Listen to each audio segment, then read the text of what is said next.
คนถ้าเมื่อได้ยินได้ฟังธรรมแล้วเพิ่นเว้าความจริงของทุกชีวิตสรรพสัตว์ให้ได้ให้ได้รู้แล้วให้ได้ยินได้ฟังแล้วก็นำธรรมะนี่เข้าไปเปลี่ยนแปลงปรับปรุงชีวิตของเจ้าของเองคำว่าธรรมนั่นแหละก็คือความจริงของทุกชีวิตสรรพสัตว์เกิดแล้วต้องแก่เก็บตายเหมือนกันทั้งเบิดทั้งสิ้นบ่มีเปลี่ยนแปลงเป็นแบบนี้เบิด ธรรมะความจริงของทุกชีวิตการกระทำสิ่งใดเฮาก็ต้องได้รับผลของการกระทำสิ่งนั้นเรียกว่าสัตว์โลกเป็นไปตามกรรมฉะนั้นพวกเฮาต้องเป็นผู้นำของตนเองเฮานี่ทุกคนนี่ล้วนแล้วแต่นำตนเองมาเกิดเองบ่มีผู้ใดดลบันดาลให้เฮาเกิดสิเกิดเป็นเศรษฐีสิเกิดเป็นจาโจกบริโภคคนขอทานสิรวยหรือสิปานกลางล้วนแล้วเกิดขึ้นจากการกระทำของเฮาเองบ่มีผู้ใดดลบันดาลแต่ว่าเฮานั่นน่ะบ่รู้ความเป็นจริงก็เลยมีแต่โทษสิ่งอื่นโทษสิ่งศักดิ์สิทธิ์โทษเทวดาว่าบ่มีตาบ่กูทุกข์กูยากคือบ่ดลบันดาลนั่นนี่ให้กูโทษพระพรหมว่าบ่เลตนเจ้าของหลายอย่างนั่นแหละอย่างว่าเวลา กระทำสิ่งใดแล้วบ่ได้ดังใจก็โทษผู้อื่นว่าผู้อื่นขัดขวางเป็นนำอีนั่นเป็นนำบักนี่เป็นนำผู้นั้นเป็นนำผู้นี้ก็โทษหลายๆอย่างโทษร้อนแดดเกินไปโทษหนาวเกินไปโทษฝนตกโทษน้ำท่วมโทษไปเบิดนี่คือความบ่รู้นะฉะนั้นเฮาเมื่อได้ยินได้ฟังธรรมแล้วก็นำไปปรับปรุงความเห็นเจ้าของใหม่เด้อสัตว์โลกเป็นไปตามกรรมการกระทำทั้งปวงล้วนแล้วแต่เกิดจากจิตเจตนาคือความคิดเฮาเองเฮาเป็นผู้นำเฮาเองมาเกิดบ่แม่นผู้ใดนำมาเด้เจ้าของเองบ่สร้างเองจังซั่นล่ะเกิดมาก็บ่แม่นเกิดมาธรรมดาบ่แม่นเกิดมาเบาๆแบบเกิดมาแล้วเกิดมาแล้วยังเอาโรคภัยไข้เจ็บมาเหน็บไว้ในร่างกายอันนี้อยู่แม่นบ่ล่ะเกิดมาแล้วก็เอาความเจ็บความปวดความป่วยมานำเจ้าของอีกนั่นแล้วแต่เป็นผลของกรรมที่เจ้าของเฮ็ดไว้ทั้งเบิดนั่นล่ะ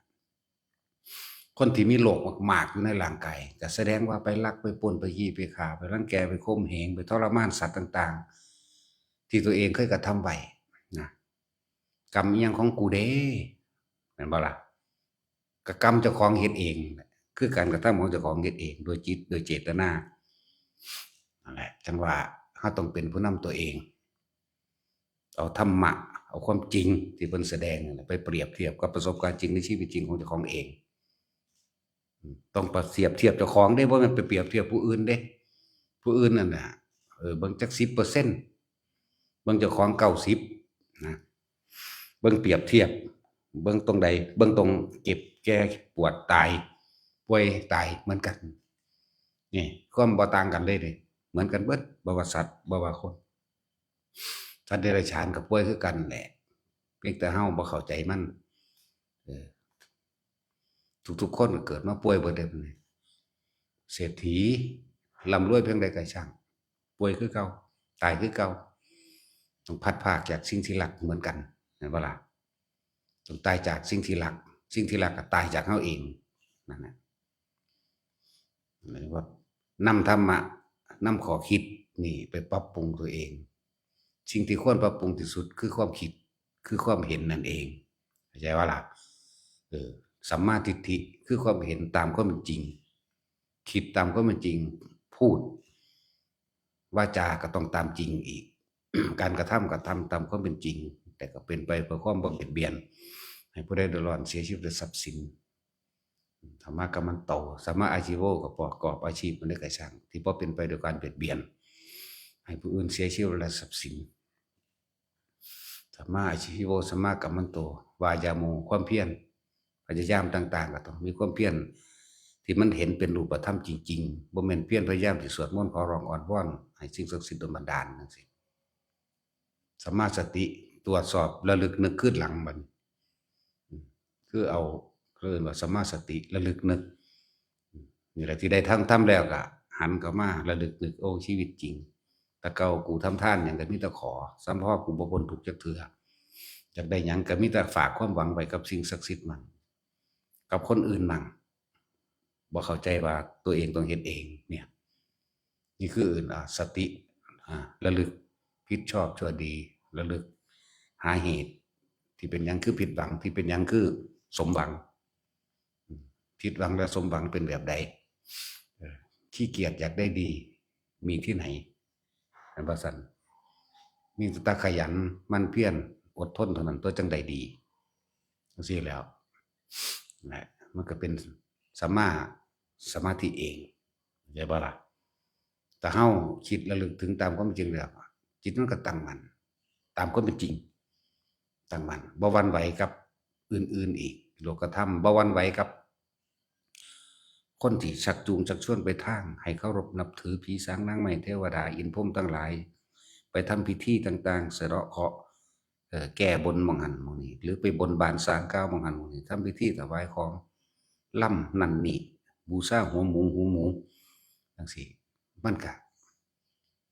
บ่หวั่นไหวกับสิ่งนี้แม่นบ่ล่ะไปดูดวงบ่ไปแก้สะเดาะให้เพิ่นอาบน้ำมนต์ให้บ่ก็มันก็บ่มีมันก็บ่หวั่นไหวตั่วนั่นแหละ มันก็เป็นสัมมาญาณะเห็นหนทางแห่งความบริสุทธิ์หลุดพ้นตามความจริงแล้วเมื่อมันเห็นหนทางนี่มันก็เข้าสู่สัมมาวิมุตตินั่นตั่วนั่นแหละสัมมาทั้ง10ก็เลยบ่แม่นมรรคมีองค์8ธรรมดาเด้มีองค์10เลยเออเขาเจ้าบอกแต่มรรคมีองค์8บ่เฮานี่เว้ามรรคมีแต่องค์10ถ้าได้8แล้วมันก็เป็น9ก็เป็น10ไปตั่วเนาะ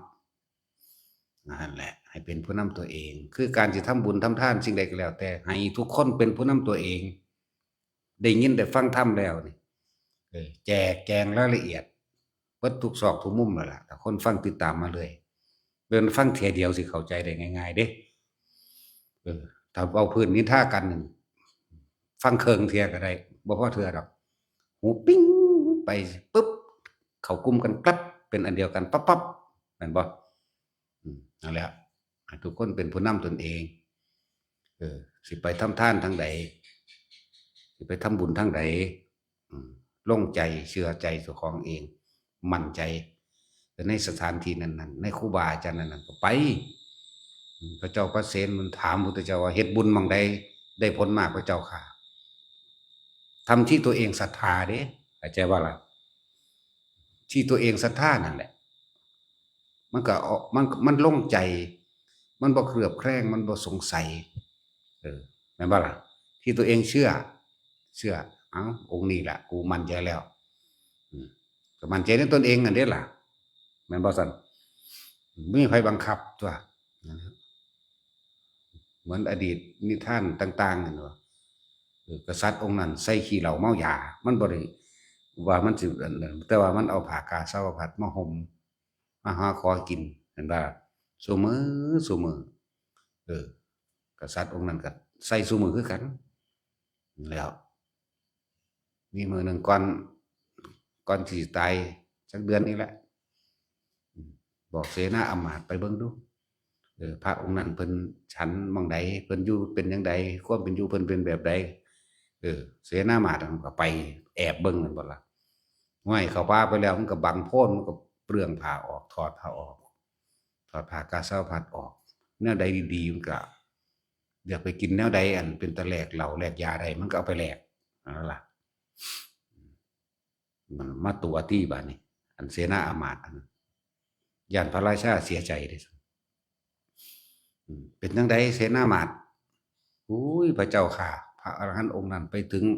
นาที่ป่าเป็นแดนที่สงบแล้วเหาะลอยขึ้นไปสู่อากาศว่าซั่นนะพระองค์นั้นเป็นพระอรหันต์นะทางนี้เปิดความปลื้มปิติขนพองสยองเก่าขึ้นนั่นแหละก็ระลึกนึกถึงทานที่ตัวเองทำได้บัดนี้นั่นบัดสิตายก็นึกถึงทานที่ตัวเองเฮ็ดไว้ว่าได้ใส่บาตรพระอรหันต์ว่าซั่นแต่ความจริงผู้รู้จริงๆนั่นคือเสนาอามาตย์บักขี้เหล้าเอ้ยนะความหมายทางเบา ผู้นั้นตายแล้วนึกถึงบุญนึกถึงทานที่เจ้าของเฮ็ดไว้ไปสวรรค์นั่นแล้วแต่ว่าย่านเสียประเพณีกษัตริย์บาดนี้เออเสนาอำมาตย์ผู้นี้ก็ขึ้นมาเป็นกษัตริย์แทนก็เลยต้องรักษาประเพณีการให้ทานเอาไว้เห็นบ่ล่ะมันก็มีมาจังซั่นแหละแต่ว่าบ่ได้ให้โดยความศรัทธาเด้คือมันฝังใจอยู่แล้วว่าเจ้าของเคยเห็นแบบนี้คิดว่าผู้อื่นสิเลวทั้งเบิดเหมือนผู้นี้เข้าใจบ่ล่ะเพิ่นไปเห็นแล้วพระอรหันต์จริงตี้พระปัจเจกคุณบาทนี่ก็ใส่ไปเรื่อยแหละต่อมาก็ใส่ไปตอนนั้นก็คือกันเบิดนั่นแหละนะจังซั่นแล้วต่อมาก็ว่าเรื่องโดยราชการนั้นนี่ก็แต่งให้ผู้หนึ่งแต่งให้อำมาตย์อีกผู้หนึ่งพระอรหันต์องค์นั้นพระปัจเจกองค์นั้นมาให้เจ้าแต่งของใส่บาตรเสมอจะขาดประเพณีเด้อนั่นเป็นการรักษาราชประเพณีไปได้บาดแต่ว่าเป็นประเพณีของกษัตริย์เพิ่นเป็นกษัตริย์หรอกแต่ว่าในใจบ่ได้คิดถึงจักเทื่อหรอกในใจบ่ได้คิดถึงจักเทื่อเวลาบาดสิตายมาก็แบบเดียวกันล่ะถามเป็นได้ไปใส่บาตรพระอันนั้นน่ะบัดนี้ผู้นี้เว้าความจริงที่เป็นพระปัจเจกองค์ของแท้ผมติดตามเขาไปแล้วองค์ท่านมีกิริยามารยาทสวยงามเรียบร้อยแลซ้ายแลขวาเป็นอย่างดีเข้าที่มุงบังแล้วก็เหาะลอยขึ้นไปสู่อากาศพุ่นล่ะที่บ่รู้พระไปฉันบิณฑบาตอยู่ภูเขาคันธมาศพุ่นล่ะพระเจ้าข้าทั้งใจมันบ่เชื่อจากว่ามันไปเคยเห็นมันเข้าใจว่าสิเป็นเหมือนกันทั้งหมดนั่นแหละอยู่ตัวกูเลยแต่ก็บ่เว้าว่าในใจนี่เห็นบ่เป็นเรื่องของใจทั้งเบิดนี่เห็นบ่เป็นเรื่องของใจเป็นเรื่องของจิตทั้งเบิดนี่เรื่องบุญเรื่องบาปนี่มันจะมาเว้าปานว่ากูบ่ฮู้หลายกูฮู้จักกว่ามึงพุ่นเด้คิดไปในใจมันสิอรหันต์แม่งมาแต่ทางใดพวกขี้เหล้าเมายาหาคอทานนี่ตายซ้ำตกนรกนี่ใส่บาตรอรหันต์แท้บัดนี้กษัตริย์องค์ต่อไปก็เสนาอำมาตย์ผู้นี้ล่ะขึ้นมาเป็นก็เลยรักษาเป็นราชประเพณีของประจำเมืองจึงเกิดการดีมาเลยตลอดบัดซั่นแล้วทุกอย่างอยู่ที่ใจเฮาฉะนั้นทุกคนนำไปตัดสินใจเจ้าของเอาเองความคิดนี่บ่มีไผบังคับกันได้เด้ความคิดความเชื่อนี่บังคับบ่ได้เปรียบเทียบแล้วเหมือนดังว่า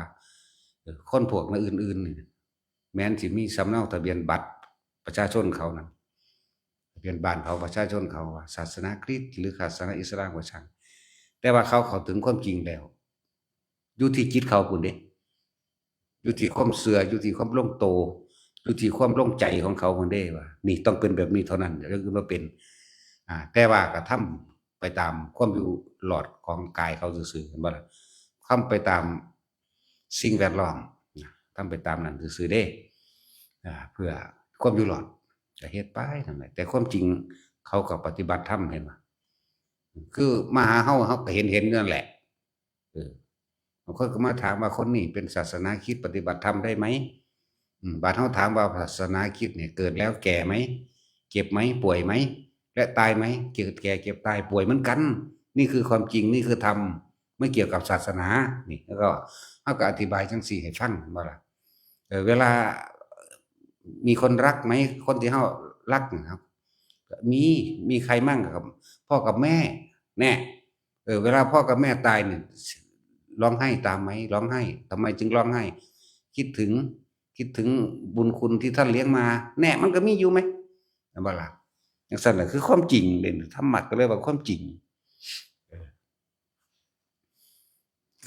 เคยโดนทิ้งไหมเฮาก็ถามคือกันเคยถูกอันเมียป๋าบ่ถูกผู้สาวทิ่มบ่ก็เคยเสียใจไหมเสียใจแน่ก็เสียใจคือกันอยู่แหมแม่นบ่ล่ะจังซั่นแล้วเป็นหยังคือเสียใจเอ้าเขาอย่างงั้นเขาอย่างงี้ซั่นเห็นบ่ล่ะเฮาตอบบอกให้ไม่ใช่เขาอย่างงั้นเขานี่ตัวเองไม่ได้ดั่งใจจากคนที่เคยรักกลายเป็นคนที่เกลียดแม่นบ่เฮาถามแม่นเป็นหยังคือเกลียดเขาเพราะเขาไม่ทำตามใจตัวเองเพราะตัวเองคำว่ารักนั่นมันไม่ใช่รักคำว่า อันนี้หวังครอบครองไว้สนองตัณหาตัวเองแค่บำรุงบำเรอกามเท่านั้นนี่เขาบอกตามนี้เลยได้บ่แน่เขาเข้าใจความจริงอยู่ได้ล่ะโอ้เป็นจังซั่นอีหลีกูนี่หึงหวงไว้แต่เอาผู้เดียวเขาเฮ็ดผิดใจกูเครียดเขาถ้ามึงบ่ได้ฮักเขาดอกมึงฮักมึงเองแน่แม่นบ่ล่ะเอาเพื่อไว้สนองตัณหาตนเองใช่หรือไม่เขาก็เร็วอยู่เด้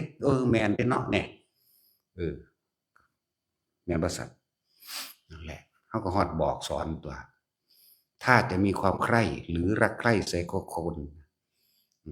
ขอให้เอาความรักใคร่นั้นสร้างคุณประโยชน์เข้าใจบ่ล่ะเขาบอกจังซี่เด้พาบุคคลที่รักนั่นน่ะหาที่ใดก็ได้สร้างคุณประโยชน์ให้กับหมู่คนให้กับสัตว์หรือถ้าตัวเองมีมากช่วยเหลือแบ่งปันกับบุคคลที่รักนี่อย่าเอาเฉพาะความใกล้ในกามขอให้ความใกล้ในกามเกิดกลายเป็นความรักความห่วงใยจากความรักความห่วงใยเกิดกลายเป็นความเมตตาหวังพึ่งหรือหวังนำพาบุคคลที่ตนรักเนี่ยผ่านความทุกข์ไปด้วยกันมันก็แนะจังซี่เด้อล่ะเขาก็เข้าใจอยู่เด้เนาะแต่พวกเขาบ่เข้าใจหิแมงหยังดอกเออซั่นตัวนั่นแหละมันบ่แม่นอย่าอาศัยกามมาบำรุงอารมณ์เจ้าของเองถ้าเขาเฮ็ดผิดใจก็เครียดเขาแม่นบ่เพราะว่าหยังคือหลายๆคนที่เฮาเห็นมานี่กูเบื่อมึงเด้นี่เบื่อนี่ที่ไหนได้มันเบื่อไม่ได้ดั่งใจเด้นั่นแม่นบ่แท็กซี่ถือเงินต่ำยามใดมึงสิตายเด้สแตกแดกเหล้าห่ามึงพวกผู้หญิงนี่เนาะเฮ้ยสกูเบื่อมึงคักนี่มันคนละเบื่อเด้กับเบื่อเห็นตามความเป็นจริงกับเบื่อที่บ่ได้ดั่งใจนะพวกธรรมะคันเบื่อโดยเห็นตามความเป็นจริงโดยคลายกำหนัดความอยากได้ดีอยากมีอยากเป็นเนี่ยเห็นหยังเห็นเกิดเห็นแก่เห็นเจ็บเห็นตายแต่พวกนั้นมันบ่ได้แบบนั้นที่มันบ่ได้ดั่งใจที่เนาะคนละอย่างผู้ชายก็เหมือนกันมันอ้างว่ามีกำลังกว่าถ้าผู้นั้นผู้นี้นอกใจมันที่มันไปพอใจความใคร่ในกามในรูปร่างลักษณะท่าทางอีนั่นมันมีกำลังกว่ามันก็ตบก็ตีที่บ่ดีมันก็ฆ่าไปพร้อมแม่นบ่ล่ะมันบ่แม่นความรักเด้นั่นน่ะเป็นความใคร่อยากในกามเอาไว้สนองตัณหาตนเองรู้จักบ่ล่ะเดี๋ยวถ้ามีความใคร่ในกามโดยอันดับต้นแรกก็มองเข้าไปลึกๆให้มันเกิดกลายเป็นความรักความห่วงใยลึกยิ่งกว่านั้นเข้าไปให้มันเกิดกลายเป็นความเมตตาเฮาสองคนจะหวังพึ่งพาทั้งสองคนน่ะเดินทางเข้าสู่ความพ้นทุกข์แต่สิเว้าเรื่องพระโพธิสัตว์นั่นน่ะห่วยในความรักของคนสองคนนี่สิตีแผ่ออกไปเป็นเมตตาหอดพรหมวิหารจักนำพาผู้อื่นให้พ้นทุกข์ไปได้ด้วยพุ่นแหล้วบ่เข้าใจดอกกันว่าจังซี่เนาะบ่แท็กซี่ นั่นแหละถ้าแผ่ไปได้ขนาดนั้นมันก็ดีแล้วกระจายความรักกระจายความเมตตากระจายความกรุณากระจายความมุทิตาและกระจายความอุเบกขาออกไปหวังนำพาหมู่สัตว์โลกทั้งหลายให้ผ่านพ้นทุกข์การเดินไปเกิดข้ามโอคะสงสารผ่านพ้นไปด้วยกันเนี่ยระหว่างคนสองคนนะมีปฏิญามีปฏิญญานำกันหรือปณิธานรวมกันทั้งสิ้นนะนั่นแหละ ประโยชน์อะไรที่เราผู้มีกำลังคือกำลังญาณเด้จากว่ากำลังแห่งความรู้โดยสติโดยปัญญาโดยพุทธะเด้กำลังแห่งพุทธะเด้จากว่าล่ะที่เราจะผ่านพ้นไปเพียงลำพังแต่เราจะเพียงผู้เดียวเราจะพาบุคคลผู้อื่นข้ามพ้นความทุกข์ยากลำบากจากการเวียนว่ายตายเกิดนี้ไปพร้อมกันเราจะพาทุกบุคคลทั้งหลายเหล่านี้ขึ้นสู่ธรรมนาวาแล้วพาข้ามทุกทั้งหลายไปด้วยกันตั้งหากนั่นแหละคนละอย่างกันเด้กับคนทั้งโลกเหมือนพระสันแล้วคนพวกนี้เห็นได้ทุกอย่างเด้เพื่อให้บุคคลผู้อื่นได้รู้ความจริงได้รู้หนทางได้รู้ความจริงนี่คือทุกข์นี่คือทุกข์เจ็บไข้ได้ป่วยไม่สบายนี่คือทุกข์ นี่ทุกข์นอกนึกเล่นนี่คือสาเหตุแห่งทุกข์คือความอยากได้ดังใจแล้วไม่ได้ดังใจนี่คือสาเหตุแห่งทุกข์คือความอยากตัณหาและอุปาทานโอ้นี่คือหนทางดับทุกข์หรือทุกข์ที่ดับไปนี่ต้องปฏิบัติตามนี่มีความเห็นตามความเป็นจริงเสียก่อนเรียกว่าสัมมาทิฏฐินี่เขาจะเห็นบัตรทุกอย่างเพื่อเห็นบ่นี่เพื่อแต่จิตใจของพวกเรานั้นว่างเป็นอุเบกขาเด้จากบาลาเอิ้นว่าทรงพรหมวิหารสีกระทำสิ่งใดร่วมกันหรือสร้างสิ่งใดร่วมกันกระช่างล้วนแล้วแต่ประกอบไปด้วยเป็นประโยชน์เพื่อผู้อื่นเท่านั้นไปนั่นนั่นแหละอันนี้มันลึกเกินไปที่พวกเขาสิเข้าใจเนาะนั่นแหละมันแม่นของง่ายเพราะมันได้หรอกแนวมันนี่นั่นแหละ ถือว่าทุกคนต้องเป็นผู้นำของตนเองเด้อเป็นผู้นำตนเองตัวเองมาเกิดเองโดยตัณหาอุปาทานตัวเองก็ต้องเป็นผู้นำตัวเองในการสลัดตัณหาคือความอยากของตนเองอันเป็นเหตุแห่งการเวียนว่ายตายเกิดเป็นเหตุแห่งทุกข์เป็นเหตุแห่งเกิดแล้วก็มาแก่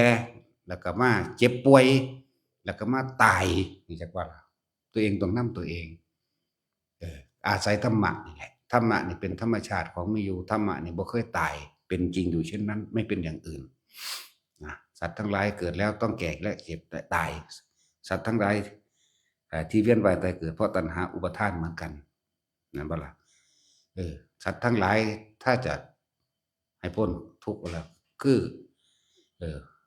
หมดความอยากก็บ่เกิดนี่คือความจริงเป็นอมตะจังซั่นบ่ได้เกี่ยวกับศาสนาบ่ได้เกี่ยวกับอินพรหมยมยักษ์ทั้งใดเลยนั่นแหละทุกคนซุมื้อนี้สิเฮ็ดกฐิน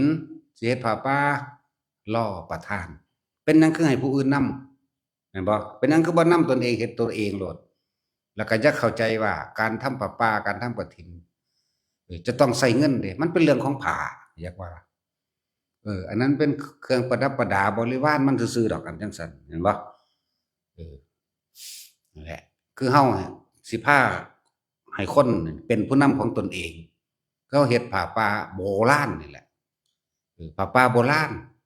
ให้ทุกคนมาเป็นเจ้าภาพของตนเองบ่ต้องไปรอไผเป็นเจ้าภาพแล้วก็เป็นเรื่องของผ้าบ่ต้องมาหนักใจเรื่องนำเงิน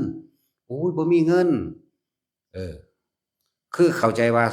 เป็นแสนเป็นล้านบ่ได้เป็นแบบนั้นที่เฮาพาเฮ็ดน่ะจักบ่ผ้าผืนเดียวผ้าอาบน้ำฝนถุงมือผ้าอิหยังก็ได้ที่มันเป็นผ้าจักว่าล่ะทุกวันที่1ของทุกปีนี่ที่นำเฮ็ดนี่ก็คือว่าจะให้ทุกคนเป็นผู้นำตัวเองเป็นเจ้าภาพแห่งตนเองจักบ่เป็นเจ้าภาพเจ้าของเองตัวเองเป็นประธานแห่งตนเองนำผ้ามาเรียงรายไว้ไปตาม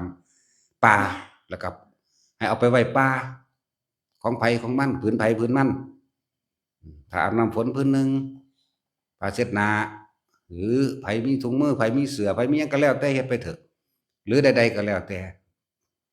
สิเป็นศาสตร์เป็นหมอนเป็นบริวารก็อย่าบ่ล่ะเป็นบริวารของสิ่งทั้งหลายเหล่านั้นหมายถึงบริวารของผ้าบ่เกี่ยวกับเงินก็เงินต่างหากแต่ว่าเฮาบ่ได้เว้าเรื่องว่าสิเอาเงินเข้าใจบ่นี่ไอ้ที่ทานเงินก็ทานเฮาก็เอาทั้งนั้นแหละเฮาก็มาสั่งทุกอย่างที่ฮู้ที่เห็นอยู่นี่แหละนะนั่นแหละทุกวันที่1ของทุกปีลองกระชากคนไปเข้าดาวปีใหม่เบิ่งกันนะเบิ่งดูมันสิสนใจธรรมะมันสิสนใจบุญสนใจบาปบ่คนนี่แม่นบ่ล่ะนี่คือวิธีที่ว่าทดลองคนที่มันดิ้นรนแสวงหาบุญแสวงหาธรรมะนี่มันมีบ่เฮาก็เลยทวนกระแสได้นี่ตามธรรมดาปีใหม่เขาสิไปเลี้ยงกันกินเหล้าเมายาแม่นบ่ไปเลี้ยงกันไปแฮปปีนิวเยียร์มึงบ่จักบ่มึงแก่มึงเฒ่าไปเทื่อหนึ่งละปีต่อไปล่ะแม่นบ่ซั่นมึงสิแฮปปีเฮ็ดหยังเนาะจังซั่นตัวนั่นแหละก็เลยว่าให้ทุกคนน่ะเป็นผู้นำตนเองเป็นเจ้าภาพแห่งตนเองผ้าโบราณก็คือว่าเป็นหยังคือว่าผ้าโบราณอีกอธิบายความหมายอย่างหนึ่งก็คือว่า1เฮาเป็นประธานแห่งตนเองในการนำตนออกจากทุกข์ด้วยการให้ทานผ้าป่าและ การให้ทานนี้ไม่จำเพาะเจาะจงแก่ปาติบุคลิกทานไม่จำเพาะเจาะจงว่าภิกษุสงฆ์องค์นั้นชื่อนั้นชื่อนี้บ่ได้จำเพาะเจาะจงจากเพิ่นแล้วแต่สงฆ์องค์ใดเพิ่นสิไปอธิษฐานเอาผ้าบางสกุลเอาผ้าก็ว่าไปบ่ได้จำเพาะเจาะจงว่าโอ้ยอันท่านให้หลวงพ่อมโนบนั่นแหละนั่นเป็นปาติปุคลิกทานมันจำเพาะเจาะจงเฉพาะคนผู้เดียวอันนี้พวกท่านทั้งหลายเนี่ยผ้านี้นี่ข้าพเจ้าได้มาด้วยความสุจริตใจแต่ข้าพเจ้าขอถวายแด่หมู่สงฆ์คำว่าหมู่สงฆ์จะเป็นสังฆทานแล้วนั่นเป็นสังฆทานแล้วถ้าท่านมาเห็นแล้วขอให้ท่านจงนำไปโดยความชอบใจเถิดแล้วก็ขอผลทานบุญกุศลกรรมดีที่ข้าพเจ้าถวายผ้าผืนนี้จงถึงแด่มารดาบิดาของเจ้าทั้งหมดญาติของข้าพเจ้าทั้งหมดเจ้ากรรมนายเวรทั้งหมดตลอดทั้งสรรพสัตว์ทั้งหลายมีตุสุมานทุกมลวันเดียวมีอธิษฐานแบบนี้ตัวขอผลทานบุญกุศลกรรมดีจึงถึงแด่ท่านทั้งหลายสาธุว่างผ่าอาจจะว่าล่ะนี่แหละจะว่าอยากให้ทุกคนเป็นประธานแห่งตนเองแล้วก็ท่านผ่านี่เป็นท่านเป็นสังฆทานไม่ได้จำเพาะเจาะจงบ่ได้ก็ต้องให้หลวงพ่อเนาะพวกนี้เขาสิปาหำอยู่ที่ซั่นพวกก็ปะหลายๆเป็นร้อยนี่หลวงพ่ออันนี้ก็สิไปใส่เบิดหั่นติมันก็ทับข้อตายมันตัวมันหนักเนาะนั่นแหละสงฆ์เวลาเพิ่นสิใส่ผ้าเพิ่นก็ต้องอธิษฐานใส่ผ้าบ่แม่นใส่ไปเลยแล้วก็บ่แม่นว่าสิไปเก็บเอาหลายๆผืนจักว่าล่ะบ่แม่นสิไปเก็บได้หลายๆผืนตามพระวินัยมันก็มีพรรษาของมันอยู่2ชุดเท่านั้นแหละบ่ล่ะชุดบวชหนึ่งกับชุดสำรองเท่านี้เองการเก็บนั่นก็บ่แม่นว่าสิไปเก็บได้เด้แล้วการใส่ผ้าเขาเจ้าก็ต้องอธิษฐานใส่จักว่าล่ะพิจารณาการใส่ผ้าภาษาง่ายๆนั่นแหละปฏิสังขายโยนิโสจีวรังปฏิเสวามิคือกันนั่นแหละเห็นบ่ล่ะ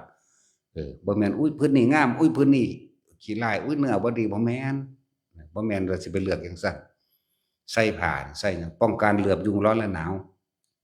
จักว่าล่ะป้องกันตัวนี้ในคำแปลมันก็มีอยู่ดอกบ่แม่นว่าสิมาให้แต่หลวงพ่ออันนี้เป็นพวกเจ้าสิมาจำพอเจ้าจงหลวงพ่อก็สร้างหลวงพ่อก็อธิษฐานออกไปเป็นของสงฆ์คือเก่าจักบ่ล่ะสละออกคือเก่าจังซั่นแต่ว่าได้2ต่อเด้เนาะต่อแรกมานี่ต่อ2เอาออกพุ่นได้บริวารพร้อมนี่ก็จะเว้าดอกมันสิว่าอ้างเจ้าของเองแม่นบ่ซั่นมันแต่ว่าอ้างเจ้าของจะอ้างไผแล้วเนาะก็เจ้าของฮู้อยู่แหมนั่นแหละบ่บังพร้อมเด้นั่นล่ะนี่พูดถึงว่าผ้าป่าโบราณเด้อโบราณจริงๆในสมัยครั้งพุทธกาลเขาเจ้าก็เอาผ้าไปทิ่มไว้ตามสมัยครั้งพุทธกาลก่อนที่อนุญาตให้นั่งวิสาขาถวายในวัดเข้าใจบ่บ่ว่าสิเป็นผ้าอาบน้ำฝนบ่ว่าสิเป็นผ้าจีวรหรือไตรจีวรผ้าอาบน้ำฝนนี่อนุญาตให้นั่งวิสาขาแม่นบ่ล่ะส่วนผ้าจีวรเป็นชุดผ้าไตรนั่นอนุญาตให้พระนางประชาบดีโคตมีเข้าใจบ่ล่ะนั่นแหละแต่กี้บัดนี้ก่อนที่มีหมู่คณะสงฆ์หลายๆเป็นวัดเชตวันหรือว่าเป็นวัดของนางวิสาขาอาคาหยังละกุดาคารต่างๆนั่นน่ะวิสาขารมาตาน่ะวัดของนางวิสาขาสร้างต่างหากอันนี้ว่าสมัยตะกี้คือผู้ใดสิถวายผ้านั้นนี่เขาเจ้าสิไปไว้ตามกองขยะที่กองขยะยักเยื้อหรือพาดเอาไว้ตามป่าทิ้งเอาไว้ตามป่าเข้าใจบ่ล่ะเขาเลยเอิ้นโบราณ 2,000 กว่าปีพุ่นแล้วก่อนที่มาเป็นผ้าป่าโดยมีประธานนะผ้าป่าโดยมีประธานก็คือผ้าของนางวิสาขาเข้าใจบ่จึงมีพุทธานุญาตมาเรื่อยๆแต่ว่านี่เขาต้องการให้คนเป็นผู้นำตนเองถ้าคนบ่มีตำแหน่งหน้าที่การงานสูงก็เฮ็ดพวกอันเป็นลูกจ้างหรือว่าพวกเลยเฮ็ดบ่ได้บ่มีประธานบ่แต่ว่าอันนี้เฮาให้เป็นประธานด้วยตนเองตัวเองต้องเป็นผู้นำตัวเองแม่นบ่ล่ะ นั่นแหละสมัยตะกี้ผู้ใดก็ค่อยแต่ทำนำนั่งอยู่สาขาโจนมีมาแบบนี้ก็บ่ผิดที่มีประธานก็ที่มีกรรมการก็ดีแล้วก็บ่ผิดดอกต่อมาแต่ว่าเฮาอยากเฮ็ดแบบเอาต้นฉบับต้นฉบับกฐินก็เหมือนกันแต่ว่าเฮาบ่ทันได้เอาดอกกฐินเพราะเฮาบ่มีวาสนาบารมีบ่พอเนาะเฮาเป็นคนบ่มีวาสนาบารมีบ่ทันได้เอาอังสิเอาอยู่ดอกนั่นแหละกฐินก็เป็นเรื่องของผ้านะแต่นี้เฮาเว้าเรื่องผ้าป่าก่อนนั่นแหละผู้ใดอยากถวายผ้าสมัยตะกี้เอาไปกองไปตามที่เทขยะยักเยื้อหรือพาดเอาไว้ตามป่าตามต้นไม้ตามน้ำห้อยเอาไว้ถิ่มเอาไว้ตามขอนไม้นั่นแหละเขาเจ้าก็อธิษฐานถวายทานเองดอกผ้าพื้นนี้ข้าพเจ้าได้โดยมาบริสุทธิ์ใจก็ว่าไปหากว่าหมู่เราภิกษุสงฆ์ท่านใดผ่านมาได้พบขอท่านจงหยิบเอาได้เลยเนี่ยนะภาษาบาลีวางในละลืมละแต่เขาจะก็อุทิศผลบุญผลทานเขาเจ้าได้บัดนี่แหละแต่เจตนาและจุดหมายคืออยากให้ทุกคนเป็นพระท่านแห่งตนเองว่าต้องไปล่อไผดอกจักว่าบ่ต้องไปล่อไผว่าเป็นประธานให้จึงสิได้ทำผ้าป่าแต่ผ้านั้นเฮาบ่ได้จำเพาะเจาะจงว่าจะเป็นผ้าผืนเล็กผ้าผืนใหญ่แม้กระทั่งถุงมือก็เรียกว่าผ้าถุงมือนั่นแหละผ้าเช็ดหน้าก็เรียกว่าผ้านั่นแหละสมัยตะกี้มันหาผ้ายากเนาะได้ค่าศอกค่าแขนค่าคือว่าไม่ยิบใส่กันเสื้อสิได้ตามศอกตามคือพระสุคตนะสิว่าสิได้ตามพระวินัยบัญญัติมันหามานานอยู่เด้3 เดือน4 เดือนบ่พอก็มีเด้นั่นแหละส่วนเรื่องผ่าไตนี่ก็เป็นเรื่องของพระแม่ประชาบดีโคตมีเริ่มต้นแรกตั้งแต่ปลูกฝ่ายเอาเองพุ่นเด้ปลูกฝ่ายเอาเองรดน้ำเอาเองใส่ใจดูแลอย่างดีแล้วก็น้ำรดฝ่ายบ่แม่นน้ำธรรมดาน้ำนมงัวนมแพะอยากว่าล่ะไปรีดเอานมงัวนมแพะเอาเด้รดต้นฝ่ายต้นไหมหมดนั่นแหละนั่นแหละแล้วก็เก็บฝ่ายเอาเองกรอหูกอได้เอาเองแต่มันมีแนวอันนี้เดี๋ยวนี้เขาเจ้าปั้นนี่งึงงับเลยเฮ็ดเอาเองใส่หลอกสาวหลอกสาวยังเฮ็ดเอาเองเบิดทุกอย่างทำด้วยความตั้งใจเพื่อสิได้ถวายให้พระพุทธเจ้าโคดมเฮานี่แหละแต่ว่าล่ะเฮ็ดเอาเองเบิดทำด้วยความตั้งใจทำด้วยความอิ่มเอิบใจปลื้มใจทุกอย่างลงทุนเฮ็ดโดยตัวเองเบิดเพราะว่าเริ่มต้นก็พ่นดินพุ่นเด้เตรียมดินขุดดินใส่ฝุ่นใส่ปุ๋ยเตรียมไว้เฮ็ดเอาเองเบิดเด้บ่ได้ใส่คนใส่เด้บ่ได้ใส่ทาสเฮ็ดเอาเองเบิดเลยไปรีดนมงัวก็รีดเอาเองมาหดต้นฝ่ายอยากว่าล่ะหาไม้สาวหลอกสาวเฮ็ดหลอกเฮ็ดหยังมื้อนี้เฮ็ดเอาเองเบิดเลยก็ได้เรียบร้อยแล้วตำเอาเองอีกนั่นแหละก็ไปก็หยิบเอาเองเบิดทุกอย่างจนได้ครบสุดแล้วเพราะว่ารอตั้งใจไว้ก็ถวายพระพุทธเจ้านี่ซั่นแหละพอแต่ถึงวันนั้นมาก็อสิติมหาสาวก80แล้วก็พระบวชใหม่ผู้หนึ่ง80องค์มาในงานน่ะที่นางประชาบดีเพิ่นนิมนต์มาเพิ่นตั้งใจสิไปถวายเกิดความปิติเบิกบานมายังไงเห็นบ่ล่ะมื้อนี้สมใจปรารถนาเฮาแล้วไล่เลี้ยงตั้งแต่เตรียมดินเก็บฝ่ายกอได้ท่อหูอย่างต่างๆจนถึงว่ายิบด้วยฝีมืออันปราณีตมีความเบิกบานมากทีนิมนต์พระว่านั่งเลี้ยงรายแล้วแต่เมื่อนั้นก่อนที่มาถึงงานนิมนต์บวชเอาอาชิตะภิกษุก่อนไม่ใช่กว่าอาชิตะภิกษุพระบวชใหม่เป็นปัจฉาสมณะบวชเมื่อกี้นี่นางน้ำหลังมางอมๆนี่แล้วก็พระมหาสาวกอสิทธิเพิ่นเด้80องค์บ่ได้อสิทธิมหาสาวกเรียงลำดับกันไปนั่นแหละเพิ่นก็ว่าเพิ่นสิเป็นประธานใหญ่ของเพิ่นเอง ในทางทางนั้นมีเพิ่นผู้เดียวเฮ็ดผู้เดียวเพิ่นตั้งใจยังไงน้อมผ้าเข้าไปถวายพระพุทธเจ้าพระพุทธเจ้าบ่รับเห็นบ่เออเดี๋ยวเบิ่งหน้าพระพุทธเจ้าคือบ่รับเสียหน้าตกเบิดล่ะสีหน้าถอดแล้วอยากว่านี่ตั้งใจไว้คิดระลึกถึงเสียใจกูตั้งใจไว้มาเป็นปีอยากว่านี่ไปยื่นให้พระสารีบุตรยื่นให้พระโมคคัลลายื่นไปพระองค์นั้นไหลไปจนถึงที่สุด80องค์ไม่มีผู้ใดหลับพระบวชมื้อเช้านี่ย่างน้ำก้นมาง่อมๆนี่อยากว่าล่ะบวชแล้วก็ย่างมานำกันนี่ชื่อพระอาจิตะภิกษุล่ะแถมซ้ำเป็นลูกคนบ่ดีอีกอยากว่าเป็นลูกไผเป็นลูกอาชาติศัตรูเด้อยากว่าล่ะจังซั่นแล้วพรบ่ดีแต่ว่าแม่ดีอยู่ พ่อบ่ดีแต่ว่าแม่ดีอยู่ แม่สิว่าจั่งใดจังซี่แล้วสาดเลยบัดนี้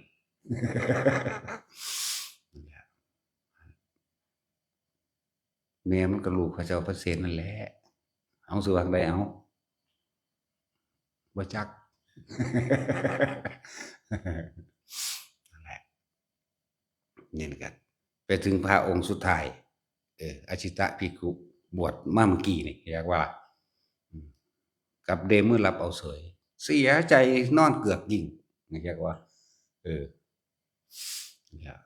รับมาแล้วก็เสียใจนอนเกือกกิ่งให้สยายผมมันได้ว่าธรรมดาเด้สั้นแล้วพุทธเจ้าเพิ่นจึงแสดงอานิสงส์ของการถวายทานอยากว่าล่ะมันก็ไล่ไปให้ทานกับสัตว์เดรัจฉานอานิสงส์100มั่งให้ทานกับคนทุศีลคนบ่มีศีลคนเลวสัมสสาอานิสงส์ 1,000 มั่งมันก็ไล่ไปให้ทานกับผู้มีศีลอานิสงส์ 10,000 มั่งให้ทานกับผู้ทรงฌานพวกฤาษีดาบททั้งหลายผู้ทรงฌานมีอานิสงส์ 100,000 มั่งเป็นเท่าไปนั่นแหละให้ท่านกับพระโสดาบันอานิสงส์ประมาณบ่ได้ไล่ไปเรื่อยๆตามอานิสงส์พระสกิทาคามีพระอนาคามีให้ท่านกับพระสาวกทั้งสองคือพระโมคคัลลาสารีบุตรอานิสงส์แบบนี้ให้ท่านกับพระปัจเจกพุทธเจ้าอานิสงส์แบบนี้ให้ท่านกับพระพุทธเจ้ามีอานิสงส์แบบนี้ไล่ไปปฏิทินท้ายลงก็ให้ท่านกับพุทธเจ้ามีอานิสงส์ประมาณบ่ได้จักว่าล่ะแต่ว่ามีอานิสงส์ไล่ไปเรื่อยๆแหละจนถึงว่าให้ท่านกับหมู่ภิกษุสงฆ์มีอานิสงส์มากยิ่งกว่าของพระพุทธเจ้าเป็น100เท่าพันเท่าได้บัดนี่มันต่างกันเด้เพิ่นจึงบอกว่าให้การให้ท่านจะให้ไปจำเพาะเจาะจงนะบ่ให้ไปจำเพาะเจาะจงมันเป็นปาฏิปุคลิกทานแม้นให้พระพุทธเจ้ามีอานิสงส์มากยิ่งก็ช่างเถิดแต่พระศาสดานี่เมื่อร่างกายแตกกายทำลายขันธ์ไปแล้วคนที่สิทรงธรรมต่อไปนั่นคือหมู่เราพระสงฆ์เพิ่นจึงไม่ให้จำเพาะเจาะจงอานิสงส์จึงประมาณไม่ได้เพราะในการต่อไปพระสงฆ์ทุกรุ่นสืบต่อกันมาจากเป็นผู้ปกป้องโลกคุ้มครองโลกก็ว่าไป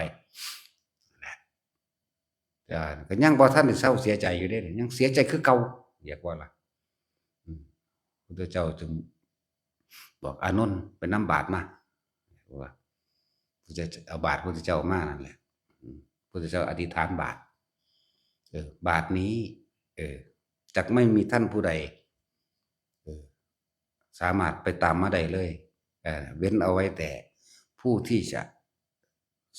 สำเร็จโพธิญาณหรือในวงของพุทธภูมิคือพระสงฆ์องค์สุดท้ายนี่เป็นปัจฉิมสมณะผู้บวชมาเมื่อกี้นี่ผู้เดียวเท่านั้นจึงจะจับบาตรแห่งเราตถาคตได้เพราะบุคคลผู้นี้จะเป็นพุทธวงศ์ต่อไปอยากว่าล่ะแต่ว่าเดี๋ยวนี้อยู่ในนามแห่งหมู่สงฆ์เพิ่นก็โยนบาตรขึ้นทั้งฟ้าเพิ่นก็บอกสารีบุตรเธอจงไปนำเอามาภาษาลิบุตรก็หาเอาคือกันนั่นแหละบ่ได้เอาผู้เลิศโดยฤทธิ์ที่มากที่สุดโกริตะเธอจงไปนำเอาบาตรมาพระโมคคัลลานั่นแหละโมคคัลลาเธอไปนำเอาบาตรมาพระโมคคัลลาหาบาตรเฮ็ดจังได๋ก็บ่เห็นคือกันจนกลับลงมาไล่ไปจนฮอดองค์ที่80พุ่นเด้แต่ว่ามีแต่งแสกสอดไปนำเด้พระโมคคัลลาไปหาบาตรไป ไปเจออีกจักรวาลหนึ่งมีพระพุทธเจ้าอีกอยู่โลกหนึ่งบ่แม่นเด้อนี่เด้อลบทิ่มเด้อบ่มีเด้อในแสนโกฏโลกธาตุนี่บ่มีจักว่าล่ะบ่มีหม่องเดียวนี่ตลกมนุษย์อันนี้นั่นแหละพวกอันหนังจีนมันเอาไปแต่งต่อดอกพวกนั้นโอ้ยมันสารพัดเฮ็ดไปดอกคุณไปพวกพระพุทธเจ้าองค์หลงทางว่าซั่นหลงทางมาว่าซั่น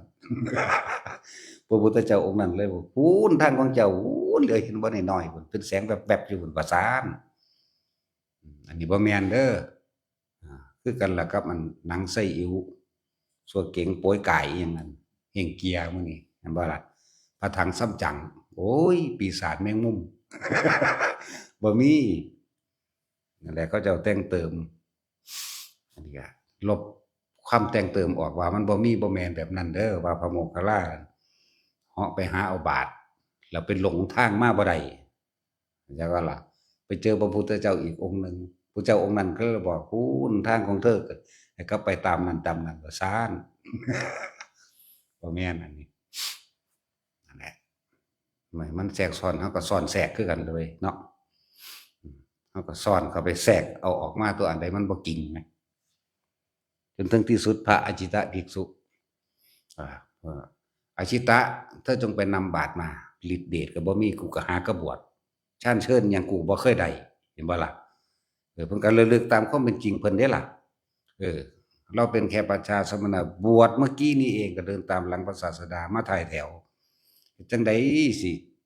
มีฤทธิ์มีเดชยังสิไปนำบาตรเหมือนดวงองค์อื่นๆใดหนอนี่นะหากข้าพเจ้าสิมีวาสนานั่น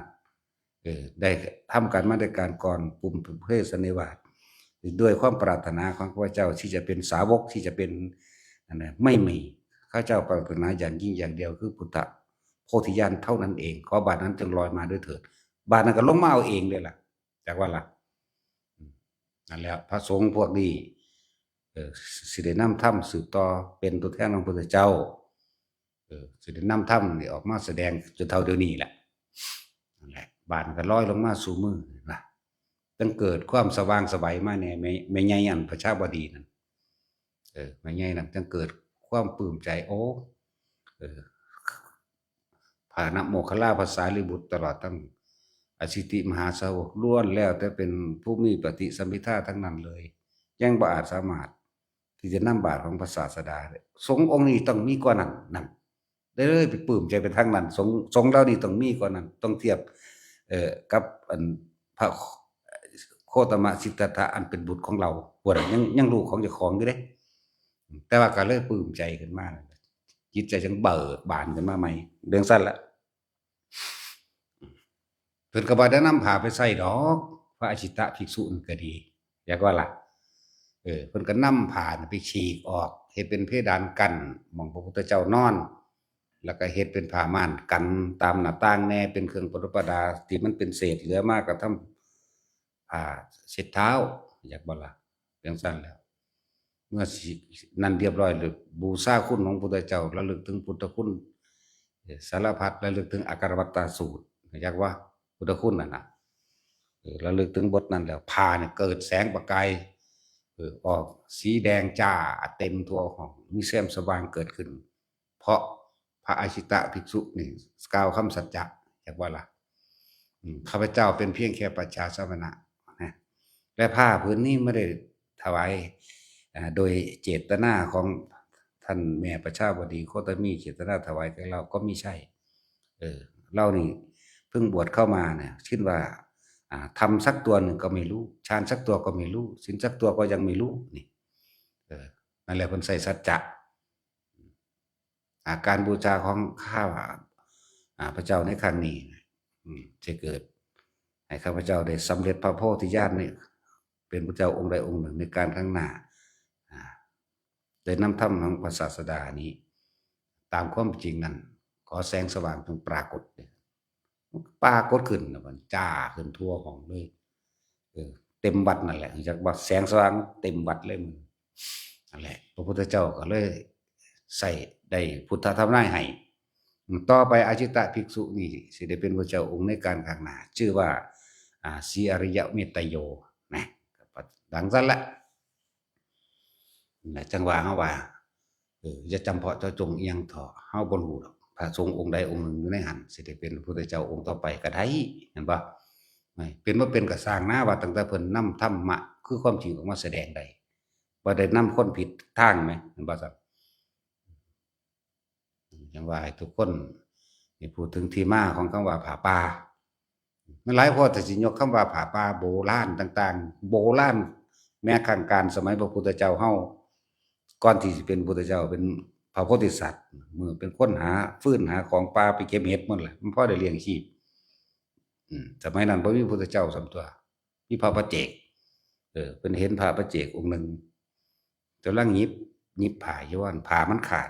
ซอกคือเบิ่งแล้วโอ้ยผ้าบ่พอเดะนี่นะไปค้ำเบิ่งผ้าผ้าดำเทิงหัวของเจ้าของเองถ้าเพิ่นบ่รังเกียจเพิ่นคือสิรับของเฮาอยู่ดอกมั้งว่าผ้านี่เป็นของคนทุกข์คนยากเป็นของคนจนนะเลยน้อมผ้าขาวม้าเทิงหัวเจ้าของไปถวายกับพระปัจเจกพระปัจเจกโอ้พอดีผ้าอนุวาตของเฮากำลังขาดพอดีเลยก็โมทนาสาธุจังซั่นแหล้วเพิ่นบ่ปรารถนาแนวอื่นเด้นะตอนนั้นก็ยังทุกข์คักอยู่เดะนั่นก็ดีนั่นแหละผ้าพวกนี้ เฮ็ดให้ผ้าจีวรขององค์พระปัจเจกองค์นี้เต็มขอบารมีของข้าพเจ้า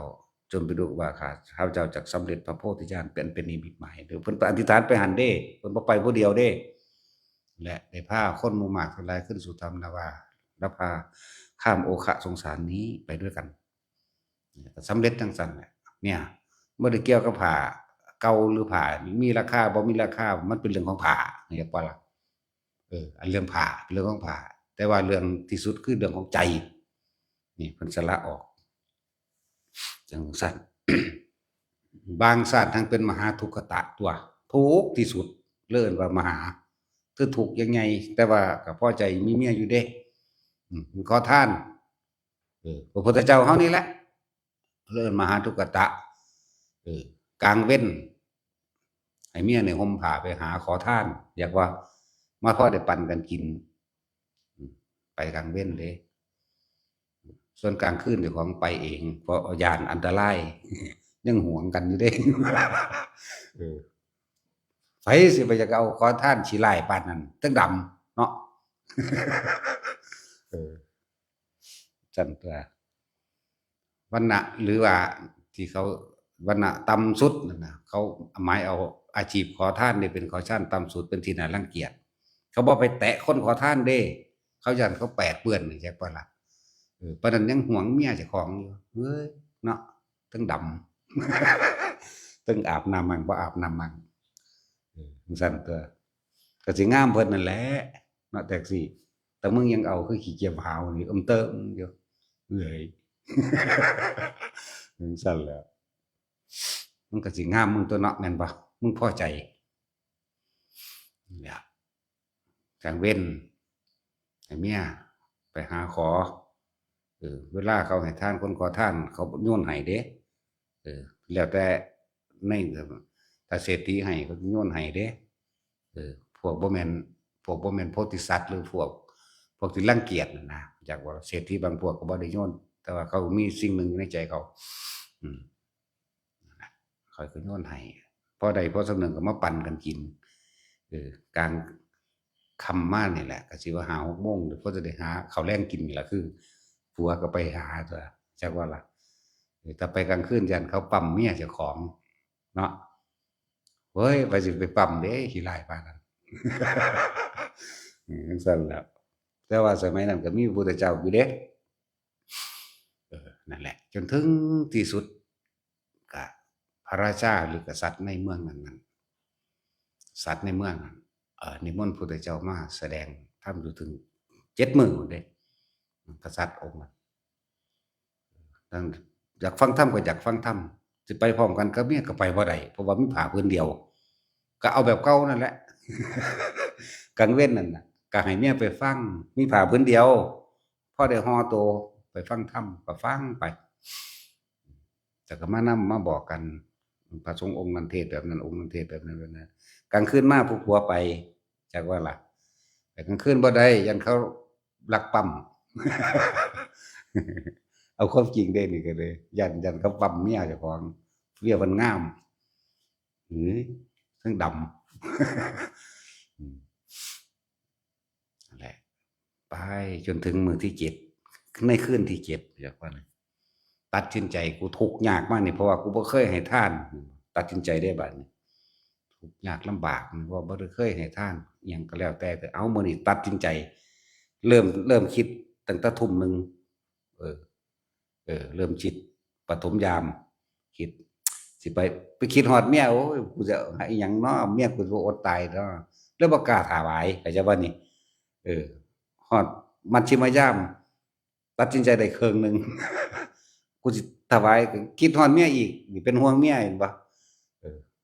สิเอาหยังเนาะไปใส่ขอทานเขากินสิไปปาโตจังซั่นน่ะยังห่วงเมียอีก ในแต่ว่าสุดท้ายพุ่นล่ะฮอดปัจฉิมยามอย่างวันนี้ค้อนสิแกล้งปัจฉิมยามเรียกว่าค้อนสิแกล้งพวกเขาสิเข้าใจบ่เนาะพวกบ่เข้าใจก็สร้างหัวเล็กเนาะค้อนสิแกล้งตัดสินใจสุดท้ายแล้วเป็นจั่งใดก็เป็นเด้อเว้ยก็พระราชาก็นั่งอยู่ทางในอีกหม้องหนึ่งก็เอาม่านกันไว้เด้พับผ้าไว้อย่างดีตัดสินใจถวายแด่พระพุทธเจ้าเดะซั่น พอท่านถวายแล้วก็ห้องขึ้นสุดเสียงเลยเราชนะแล้วเราชนะแล้วเดะสันชิตังเมชิตังเมขึ้นกษัตริย์ก็ตกตะลึงทึ่งผืดมาบักนั้นมันเป็นอีหยังไปถามมันเบิ่งก่อนมันเป็นบ้าอีหยังเออมันชนะแบบใดกูเป็นกษัตริย์กูไปรบมาได้ล่ะกูชนะได้กูจึงเอาพระศาสดานี่มาฉลองชัยโดยการทำบุญเห็นบ่ล่ะ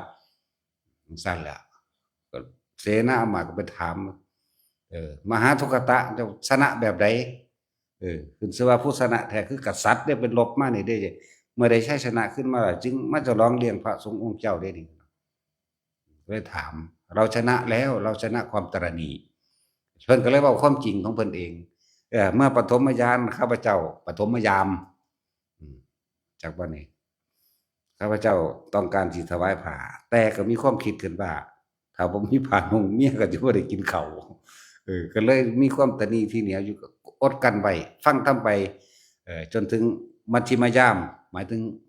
เที่ยงคืนเรียกว่าล่ะก็ตัดสินใจสิถวายอีกก็กลับขึ้นมาคิดถึงตัวเองตลอดทั้งพร้อมภรรยาของข้าพเจ้าเองภรรยาเจ้างามปานนั้นบ่วะอันนี้แทรกแซงแซวเพิ่นซื่อๆหรอกโอ้ยก็ดำๆนั่นแหละคือเพิ่นก็สิงามเพิ่นตัวเพิ่นว่าโอ้ยสวยดุจดังนางฟ้านี่ว่าไปจังซั่นแหละ จนถึงที่สุดท้ายแล้วตัดสินใจว่าข้าพเจ้าเกิดมาเป็นคนทุกข์คนยากมีความลำบากขนาดนี้ต้องขอทานกินทั้งสองผัวเมียทั้งที่มีผ้าแค่ผืนเดียวตอนกลางวันให้เอาผ้าให้เมียนี่ไปหาขอทานมาพอได้ปันกันกินตอนกลางคืนก่อนที่สิค่ำนี่แหละผู้ข้าก็เป็นผู้ไปขอมาเองนั่นเมื่อกษัตริย์ได้ยินได้ฟังก็เลยประทานผ้าให้จักบ่ผ้านี่ถวายพุทธเจ้าแล้วเด้ ประสัทโอ้ก็น่าเห็นใจมันเด้เลยประทานผ้าให้สองผืนเอานี่ทั้งผัวทั้งเมียพวกเจ้าพากันใส่แล้วก็ไปหาขอทานก็กินพร้อมกันนั่นแหละสุดท้ายถวายพุทธเจ้าอีกนี่จักบ่ล่ะจนถึงผ้า18คู่พุ่นเด้ไผเท่าใดก็ถวายเท่านั้นถวายไปถวายไปถวายเรื่อยๆๆผ้านี่ก็เป็นราคาที่สูงขึ้นถึง100,000กหาปณะก็ยังบ่เอาเห็นบ่ถวายพุทธเจ้าทั้งเบิดอืม แล้วก็ถวายมาอีกก็เลยขอเอาผ้าธรรมดาเรียกว่าเอาผ้าธรรมดาเนี่ยว่าไว้แต่ใส่กับพวกกับเมียแต่พวกกษัตริย์ก็เลยเห็นความสำคัญมันก็บ่แม่นคนสิหลักกิโลเป็นหยังเด้นะเออเลยว่าเลยตั้งให้มาเป็นอันนักปราชญ์มาสอนธรรมเห็นว่าแล้วก็มอบไอ้ค่าช่วยสมบัติให้ถึง16ตำบลพุ่นเด้ เอาเจ้าไปเก็บสวยเอาเองเด้อกับเมียเจ้าต่อไปนี่เจ้าเป็นเศรษฐีนะแล้วก็เจ้ามาเป็นนักปราชญ์บัณฑิตสอนธรรมะอยู่นี่อย่างเงี้ยจังซั่นแหละความเป็นมาอย่างหนึ่งคือการทานบ่ได้จำเพาะเจาะจงที่เฮาเน้นที่เว้าเรื่องแม่ประชาบดีโคตมีเพิ่นจำเพาะเจาะจงอานิสงส์มันก็สิพูดถึงแล้ว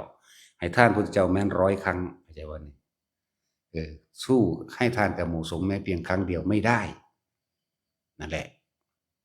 ให้ท่านพระพุทธเจ้าแม้น100 ครั้งสู้ให้ทานกับหมู่พระสงฆ์ไม่เพียงครั้งเดียวไม่ได้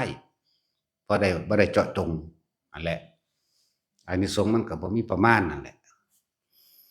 มันหลายโพดดอกสิเว้าเรื่องอานิสงส์เฮาหังบ่ให้เอาดอกไปนิพพานแมงโลดจักบ่มันถูกข์มันยากเนาะ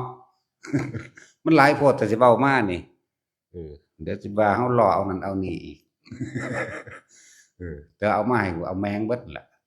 เนาะจังซี่เงินก็เอาทองก็เอาเพชรก็เอาของอิหยังก็ได้แล้วแต่ว่าตามมันเป็นราคาเอามาใช้ประโยชน์ได้เอาแมงเบิดนั่นแหละเนาะจังซี่เอาทุกอย่าง ยกเว้นปืนกับระเบิด แนวอย่าผิดมื้อนี้ก็บ่เอาเด้ จังซั่นแหล้วแล้วพูดถึงอานิสงส์ของการให้ทานพระพุทธเจ้าแม้100 ครั้งก็ไม่อาจสามารถท่านให้แด่เราหมู่พระสงฆ์ไม่เพียงครั้งเดียวใจว่าละบาทนี่จังซั่นแหละเว้าเรื่องทานอันนี้บ่ทันได้เว้าเรื่องแผ่เมตตาบ่ทันเว้าเรื่องศีลบ่ทันได้เว้าเรื่องแนวอื่นเด้เดี๋ยวเรื่องทานก่อนมันก็สิน้อมเข้าไปสู่ศีลมันก็สิน้อมเข้าไปสู่การแผ่เมตตาแล้วมันก็สิน้อมเข้าไปสู่แม้นสิให้ทานกับหมู่สงฆ์100 ครั้งก็ช่างสู่อานิสงส์แห่งการรักษาศีลไม่ได้ไม่เพียงครั้งเดียวอีกการรักษาศีลใน100 ครั้งก็ช่างบริสุทธิ์100 ครั้งก็ช่าง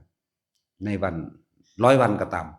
สู่อานิสงส์แห่งการแผ่เมตตาไม่เพียงครั้งเดียวไม่ได้อีกเข้าใจว่าล่ะแม้นอานิสงส์การแผ่เมตตาแม้100 ครั้งก็ช่างสู่อานิสงส์ของการเห็นอนิจจังเห็นอนิจจลักษณะสัญญาแม้เพียงครั้งเดียวไม่ได้อีกเห็นอนิจจังเห็นทุกขังเห็นอนัตตานั่นเองนั่นบางนี้มันเป็นหม่องปล่อยว่างไปเด้นี่จักว่าล่ะ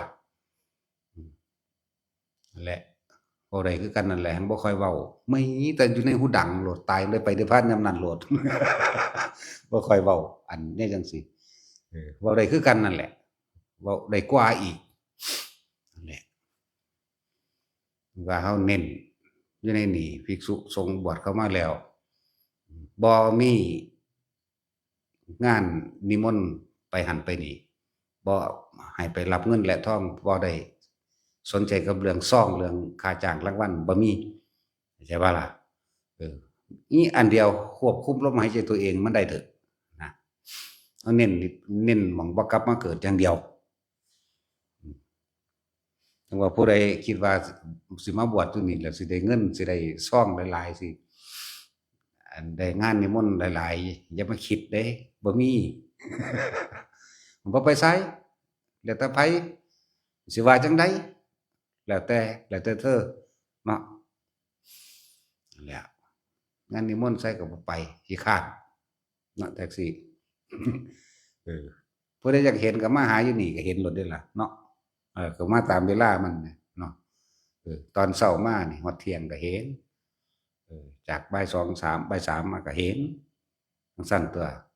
แต่ไปทางอื่นเด้คนอื่นเขาตั้งใจมาเพียง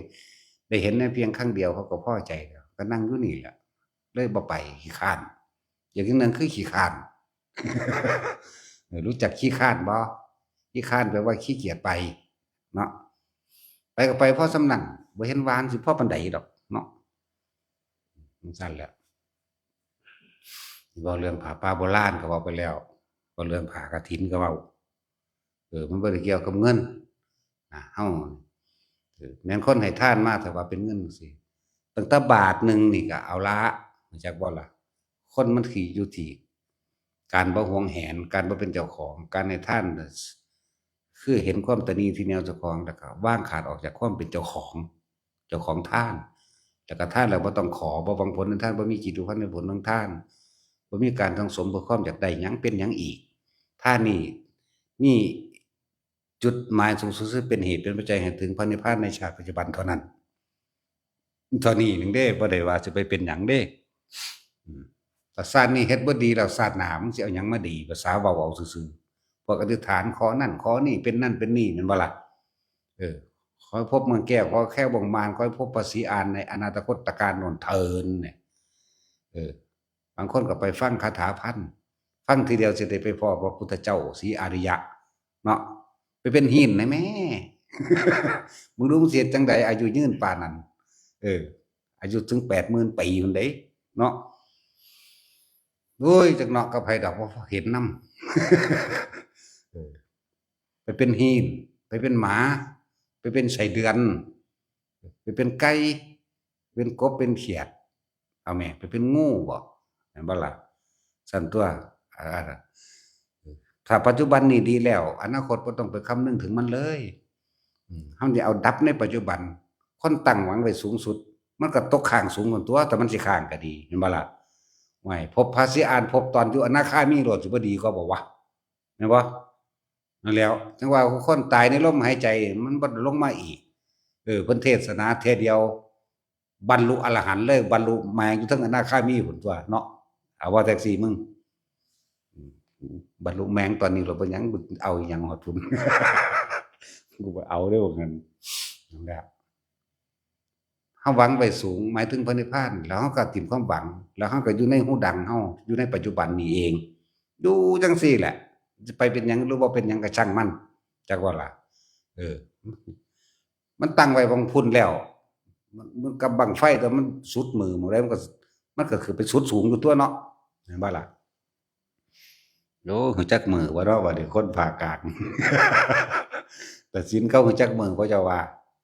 เออเบิดมื้อหม้องใดมันก็ตกลงมาเองอือบ่จักก็สร้างของเขาดอกเสียใจด้วยพวกเจ้านั่นเนาะผู้ใดบอกเจ้าเกิดมาอาภัพฟังบ่ออกหลายภาษาเนาะเหนือเขาก็ฟังได้ใต้เขาก็ฟังได้แม่นบ่ล่ะเราได้เปรียบเด้เราได้หลายภาษาแม่นบ่จั่งซั้นแหล้วพวกเจ้าบ่ได้รู้จักบ่จักมื้อบ่มื้อนี่เป็นภาษาเก่าโบราณเด้มื้อแปลว่าดำเด้มื้อนี่แปลว่าทานเด้ซุมื้อนี้เขาคือเอิ้นทานเนาะจั่งซั้นแหล้วพูดถึงผ้าป่าโบราณเด้อเฮาบ่ได้จำเพาะเจาะจงกับภิกษุสงฆ์องค์ใดองค์หนึ่งเฮาบ่ได้เฮ็ดเป็นปาฏิบุคลิกทานบ่เจาะจงเฉพาะเฮานี่ให้ทานโดยสงฆ์องค์ใดองค์หนึ่งเข้าไปน่ะเพิ่นถือเอาแล้วก็เป็นอันว่าสำเร็จทานให้เฮาแล้วพู้นพากันเอาไปขึ้นพาดไปตามภูเขาตามทางตามกกไม้ตามขอนไม้พวกนั้นแหละเฮ็ดไปนี่คือการหนึ่งเฮาต้องเป็นประธานแห่งตนเองใจเป็นใหญ่ใจเป็นประธานคือบ่เอาเจ้าของเป็นประธานแม่นบ่และการให้ทานนี่จึงมีผลมากอานิสงส์มากเป็นจั่งซั้น เหมือนกับเรื่องของพระนางวัชชาวดีโคตมีเพิ่นทานให้ลูกเพิ่นมันเป็นปาฏิบุคลิกทานเด้ทานให้พระพุทธเจ้าก็ว่ามีอานิสงส์สูงขนาดแล้วแม่นบ่ก็อานิสงส์ใหญ่ขนาดนั้นแต่ว่าหั้งบ่สุดเหมือนกับทานให้หมู่พระสงฆ์อาอันแล้วจั่งซั้นทานให้หมู่สงฆ์โดยบ่จำเพาะเจาะจงมีอานิสงส์มากยิ่งกว่าทานให้พระพุทธเจ้าแม้100ครั้งนั่นจั่งซั้นแล้ว ว่าให้มาจำเพาะเจาะจงคือคนเฮ็ดกฐินนั่นแหละสิให้แต่เจ้าอาวาสเนาะน่ะมันจำเพาะเจาะจงเด้แม่นบ่ล่ะเออแต่ถ้าว่าสมัยแต่กี้เขาเจ้าก็จับสลากแม่นบ่จับสลากพระเรวตะบอกมันเป็นผู้เลิศในครั้งจับฉลากอิหยังนั่นล่ะโอ้ยลืมซื้อแล้วล่ะอันจังซั่นก็เลยใส่ซื้อผู้นั้นผิดผู้นั้นถูกมันลืมพระองค์หนึ่งซะจับสลากอันนั้นเดี๋ยวเขาเจ้าก็เบิ่งโดยดุลยพินิจของว่าพระองค์นั้นขาดสมควรเปลี่ยนแล้วเขาเจ้าก็หยิบแล้วเรียบร้อยยอมหยังเรียบร้อยแล้วก็มอบให้พระองค์นั้นพระองค์นั้นก็เอาไปการกฐินเอาเองไปอธิษฐานใส่เอาเองแม่นบ่ล่ะจังซั่นอันซุมื้อนี้จักแม่นหยังเจ้าอาวาสมันบ่มีหม้องสิใส่ไว้แล้วเด้แต่มันบ่เอาไปขายเนาะส่วนมากมันสิเป็นจั่งซั้นเด้พวกบ่ฝึกหัดปฏิบัติภาวนาเนาะไปเลือกผ้าดีๆมาสู้มีแต่กฐินครบสูตรเลยบ่ได้ย้อมบ่ได้ซักบ่ได้ตัดบ่ได้เย็บเนาะก็บ่เป็นหยังดอกครบก็ครบมันก็มีอยู่ในพระวินัยอยู่ก็บ่เป็นหยังดอกแต่ว่าถ้าสิว่าเอาตามพุทธกาลโบราณแท้ๆเริ่มเฮ็ดผ้าผืนแรกน่ะพูนพระพุทธเจ้าเป็นผู้แง่เข็มสนเข็มเนี่ยจังซี่ตาเพิ่นดีอยู่พระอานนท์เป็นผู้ออกแบบเพราะว่าพระพุทธเจ้าพาขึ้นไปเบิ่งพูนขึ้นไปเทิงเขาคิชกูฏอานนท์นั่นได้หยิบผ้าแบบนั้นเลยคือให้หน้าพวกชาวมคธนี่นะพระอานนท์ก็จื้อได้ตัวบัดนี้โ โอ้เฮ็ดแบบนี้บ่แบบนี้ละกว้างยาวเท่าใดเท่านั้นศอกเท่านี้ศอกก็ว่าไปเดี๋ยวก็มาเทียบใส่คืบพระสุคตนะรู้จักพระสุคตบ่ผู้คนซุมื้อนี้เนาะพระพุทธเจ้านั่นแหละคืบนี่คืบของเพิ่นมันสิเด้บัดแขนหนึ่งเฮาพุ่นเด้บ่ธรรมดาเด้เขาก็เลยว่าศอกหนึ่งคืบเพิ่นนี่ก็เลยว่าคืบพระสุคตก็คือศอกหนึ่งนั่นเองจากบ่ล่ะตะกี้เพิ่นก็บ่ได้คือเฮานะตำราก็ว่า16ศอกมั่ง18ศอกมั่งเนาะเท่าใดก็สร้างดอกเป็นเรือนร่างกายเผาทิ่มแล้วล่ะเท่าใดศอกก็เลยแม่นบ่เออ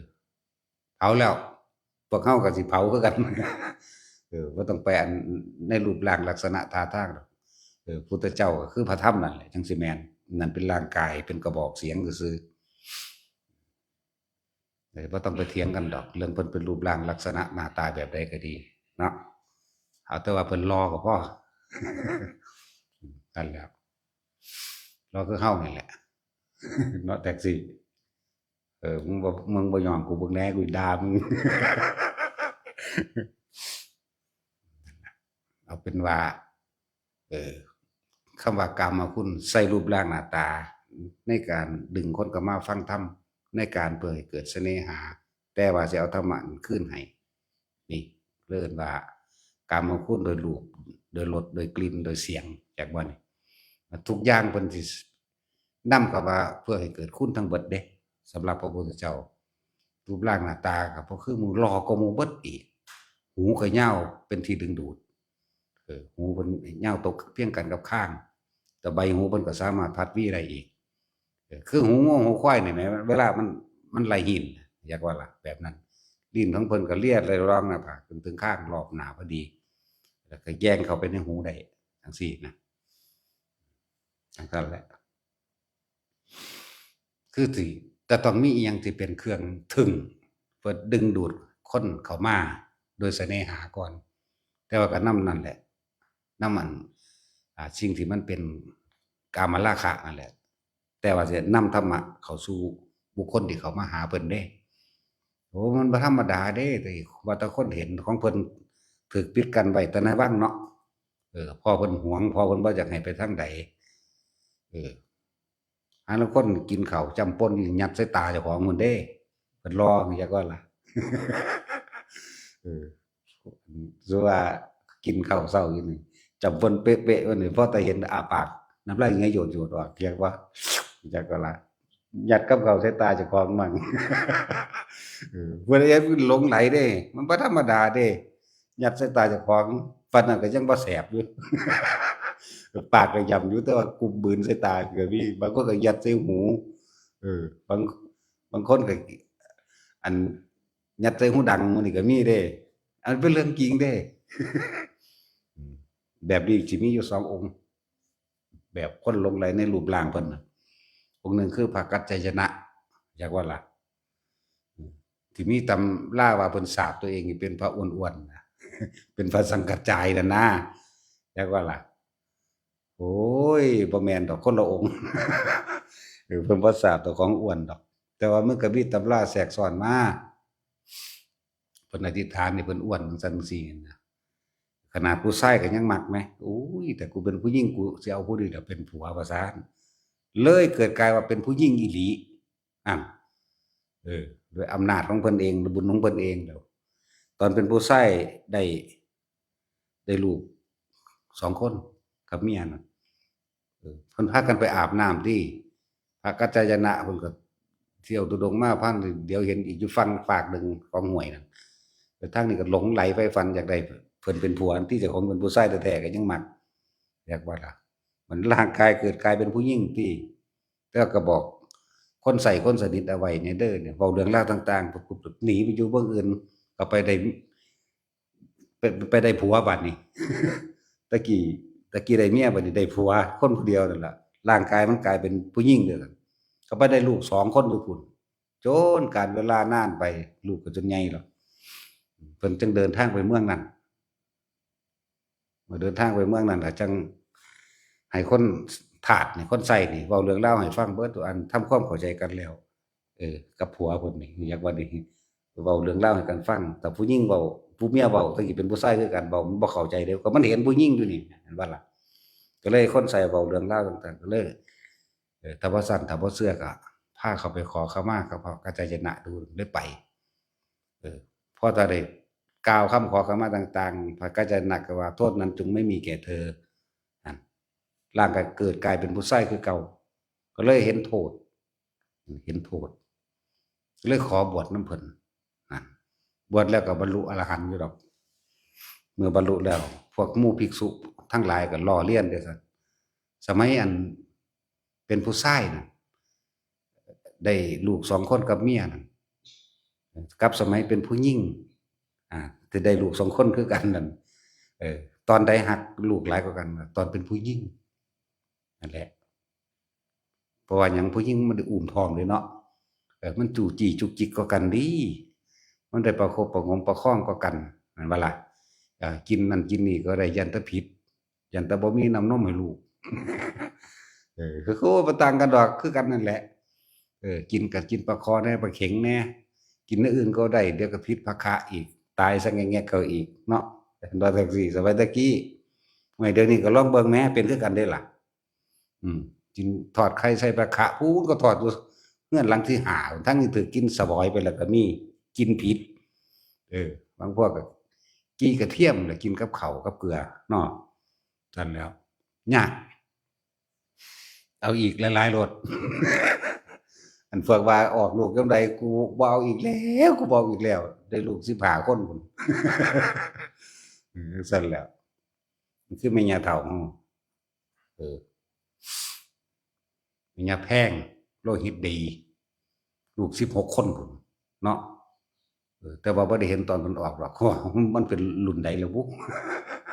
มีแต่ถามเป็นเด็กน้อยเจ้าคือได้ลูกหลายแท้แม่เอิ้นอีแม่เด้ไผก็เอิ้นอีแม่ไปเบิดนั่นแหละตะกี้ได้ตั้ง16คนเจ้าคืออันจั่งใดเจ้าคือหีเขี้ยวแท้ก็ว่าเด้ เพิ่นบ่มีแนวเว้าหัวอย่างเดียวโอ้ยกูสิเป็นยอมบักอันนี้สิว่าไปจั่งใดคืออืมเพิ่นก็อธิบายเด้เอ้าตะกี้บ่มียาคุมก็บ่แม่นดอกเจ้าหีเขี้ยวว่า แนวนี้ก็ว่าจั่งซั้นแหละมักซื่นมากอกเบิดอยู่นี่ฮอดพวกฟังอยู่ทางนอกพุ่นเนาะ แต่เว้าแนวจังซี่แต่ว่าลู่ลมมันจั่งสิงกงากงากเข้ามันจั่งสินอนหลับปะเฮาเนาะ